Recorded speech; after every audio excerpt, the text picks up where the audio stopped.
going on everyone, and welcome back to a brand new Star Wars Jedi Survivor video, and in today's video I'm going to be showing you how to create Darth Nihilus' lightsaber in the game. Now Darth Nihilus, if you don't know who he is, he's most commonly known in my opinion for being a villain in Star Wars Knights of the Old Republic 2 The Sith Lords, which is a video game. A lot of people might not know it, so I just thought I'd mention it. And he's also now in Star Wars Galaxy of Heroes, which is the mobile game. He's appeared in loads of other Star Wars media, but for me those are the two most known ones for him. This is his lightsaber that he used during the first Jedi Purge, and to make this lightsaber in Jedi Survivor you want to go ahead and select the Temperance emitter, and that is because, in my opinion, this is the emitter that matches his the closest, especially because it's got that disc shape at the tip, which Nihilus's does have. For the switch it was harder to choose, but I went for the Harmony switch, and this is because Nihilus's switch is quite lumpy, and there are no lumpy switches in Jedi Survivor. When I show you the comparison at the end of the video you'll understand what I mean, but the reason I chose the Harmony switch was because it's got that ring running around the switch, which from certain angles does look like it's got a slight lump or a raised part on the switch, which is why I chose it. For the grip I went with the Diligence grip, purely because in my opinion it's the one that matches Darth Nihilus's the closest. Darth Nihilus's grip does have sort of bands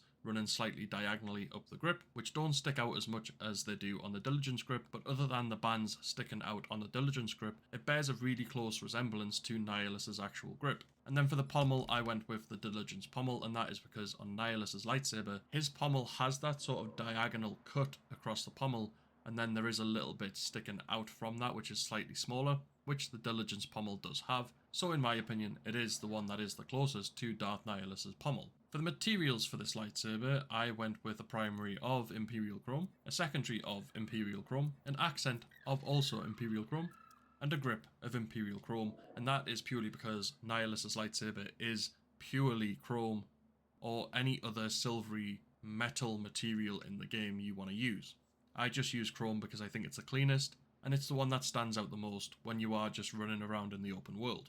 I left the condition as pristine and selected the red lightsaber blade, and this is what my recreation of Nihilus's lightsaber looks like in Star Wars Jedi Survivor. I think it's a pretty good recreation. I think it could be better if we had a more accurate switch to Nihilus's, but in terms of the emitter, the grip and the pommel, I think we've done really well. I think we've got components which do closely resemble Nihilus's lightsaber. But obviously, as I say in every single video, the lightsaber recreations I make aren't 100% accurate to iconic lightsabers from the Star Wars universe. I just have to mix and match components and materials to try and get them as close as possible to the ones I'm trying to recreate. You can see in the comparison that it is quite close. It obviously isn't perfect, like I've just said, but I did find this lightsaber quite easy to recreate in the game, simply because the components closely resemble what Nihilus's lightsaber actually is, like I keep saying. So I think I've done a pretty good job with this recreation. But as always, please do let me know down in the comment section below what you think of my recreation of Darth Nihilus's lightsaber in Star Wars Jedi Survivor, and let me know how you would recreate it if you wanted to do it yourself.